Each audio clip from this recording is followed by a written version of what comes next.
How to fix Play Store has stopped on Android phone. Hello guys, in today's video I'm gonna show you how to fix Play Store has stopped on Android phone. First thing, just go to settings and then click apps and then apps again. Now just scroll down until you find Google Play Store and click on it and then click force stop. And now go to storage, clear cache, and then just go back and click permissions. Now just check this one here, allow those,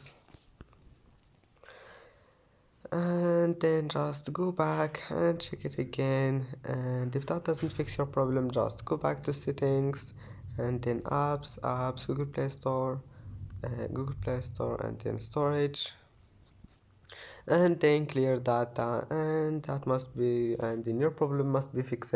And that's it for today's video. Don't forget like and subscribe, and see you in the next video.